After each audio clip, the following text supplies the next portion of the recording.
میں کرسیوں پر تو تیسری جگہ پہ ڈٹ گیا. ہزاروں کی تعداد میں میرے ساتھ ورک کرتے کسی کو کی ہمت نہیں. اب ہم نے کورٹ سے اجازت لی ہے. آپ کو کیا ہونا چاہیے کہ عدالت سے مجبور ہو کے اب وہ ڈپٹی کمشنر ہمیں اجازت ہی نہیں دے رہے ہیں. یہ آج کی بات نہیں ہے کہ میں بول رہا ہوں. 10 دسمبر کو یاد کریں نا, یعنی 9 مئی کے بعد فوراً میرے بیانیے میں کوئی لفظ شائی ہو, کوئی کمزوری نقاص کی ہو تو بتا دیں.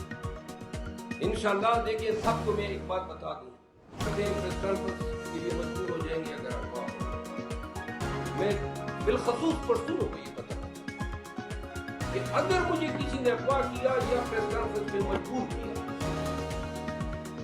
مار پیٹ کے, لٹکا کے, قسم اٹھاتا ہوں کہ ایسی زندگی جیوں گئی نہیں جو شرمساری اور ذلت بری آنکھوں کے ساتھ ہو.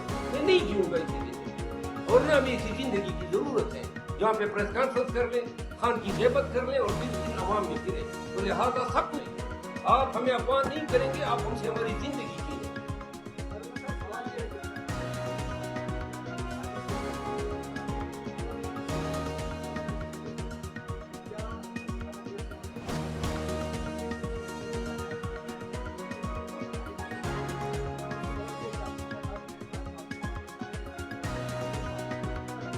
بہت پسند ہے, اور اسی کی وجہ یہ تھی کہ وہ کہتے ہیں کہ یہ اخلاقیات